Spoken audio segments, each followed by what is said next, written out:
maybe haven't been strategic enough. So external conflict is the word of the day, and we had talked about internal conflict. I would say external conflict is probably more important, although you definitely should consider having both.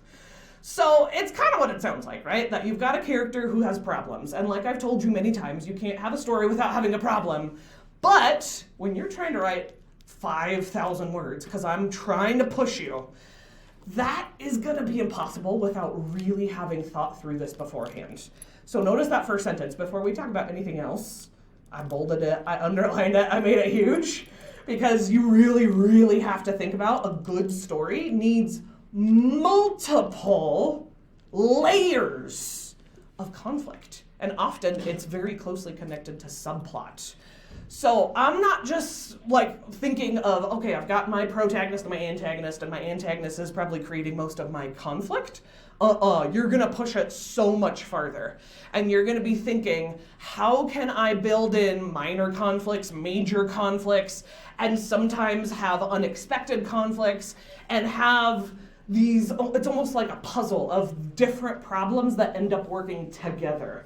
So again, the old phrase, unfortunately, is a lot of like man versus nature, man versus technology. But to just, we're more progressive and more inclusive, and so those are the old phrases. But nowadays, I think it's more respectful to do person versus person, which is exactly what it sounds like. If you've got a sword fight, you've got a rival team, you have a student who doesn't like a teacher, or a teacher who doesn't like a student, all of that is person versus person. And that's the most normal type of conflict, and is fine to have some of that for sure. But why not also throw in, maybe once in a while, a person versus nature conflict? So I've got this silly, obviously, how great of a costume is this Sharknado? Having any kind of natural phenomenon. So I would argue that stories that are like a zombie outbreak are a person versus nature, because that would be a viral contagion, right? And so that would be based on nature. Most of you in 7th grade did the Aaron Ralston story, right? Where he was hiking and a boulder fell on him and crushed him. So you're literally fighting against nature in that situation. And I like how you can sometimes have multiple, you could have a combination of all of these different types of conflict in one story. Castaway, Tom Hanks with Wilson, the volleyball, he gets stuck on a desert island. That's definitely external. Hatchet is so much external conflict. He's trying to survive in the wilderness.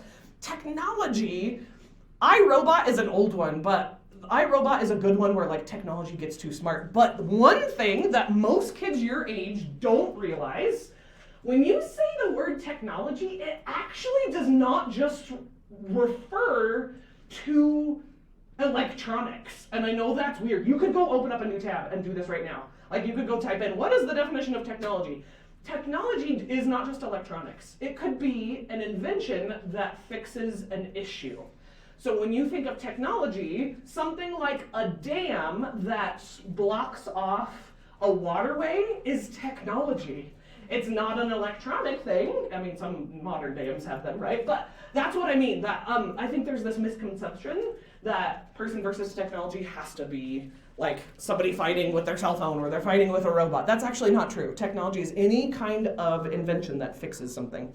So societal conflicts are really interesting, especially because most people end up experiencing those themselves at some point.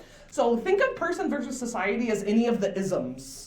Racism is a big one, obviously, but ageism, so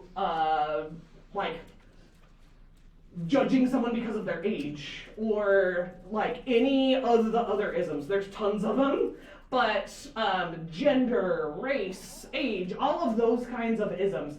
But even something like Thanos, right? It was society versus Thanos. That Thanos decided, I only think we should have half as many people. That's definitely group of people versus somebody, right? Hunger Games is another one. A lot of those utopian novels are person versus society, where we have the government thinks that they are in the right, and so they're really oppressing all the other people. And I also really love having person versus fate, or person versus supernatural. And usually audiences love these kinds of conflicts. So if you can figure out how to weave it in, like It, right? Creepy Clown, or Ghostbusters. So again, don't ever think of, okay, well, my story is all person versus nature. Why does it have to be just one? Why couldn't I have person versus nature and person versus society and person versus technology and person versus person?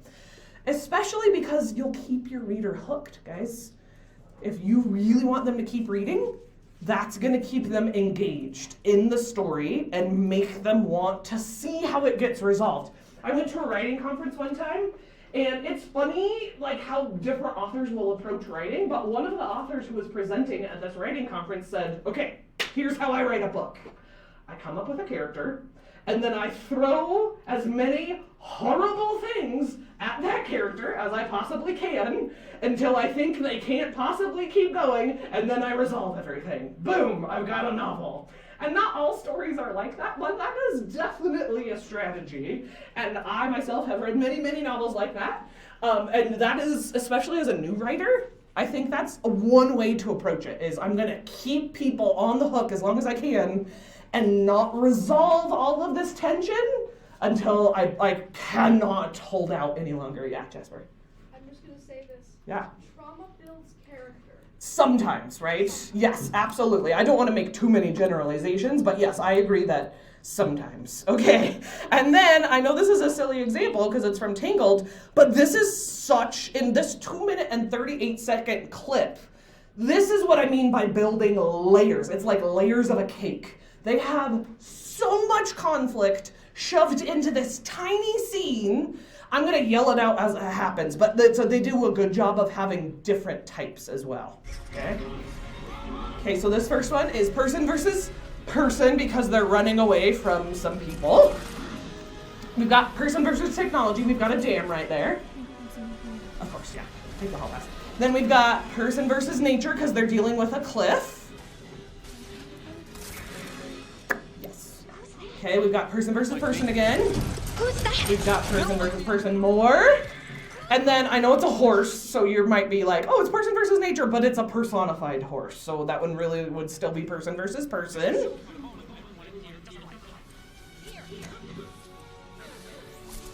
Person versus technology is creating a solution to a problem, but also person versus nature, because she's dealing with that cliff. Person versus person. And again, think of how they're just, it's almost like they put conflict into a blender and push the on button, and we're left with a very engaging scene here. And again, I know it's a horse, but it's personified, so it's person versus person still.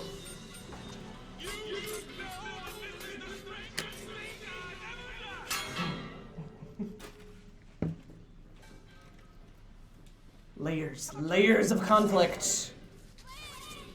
This is, I would argue, probably person versus technology because she's using her hair as a way to fix a problem, but also person versus nature because, again, the cliff. Okay, person versus person. And I don't know, you could argue person versus nature on that one, but also, yeah. There's not always clear-cut answers, right? Okay, we've got person versus person right here. The horse is coming again. This whole water system is technology that it's going to show in a second. The cliff, probably person versus nature. Again, person versus person being chased. This system, again, is technology. It's not electronics, but it's still technology. And notice how much we're managing to shove into one scene. Person versus technology. The dam is technology, but the water is now person versus nature.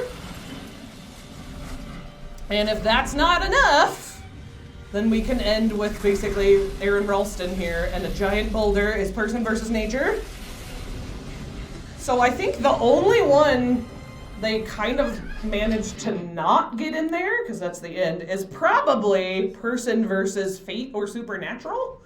Because even the person versus society, like the palace guards versus them, you could argue that that was person versus society. So they did all of that, except person versus fate or supernatural. So that's your challenge, guys. Start shoving way more conflict into your stories. Okay, go turn it in. We are done. And you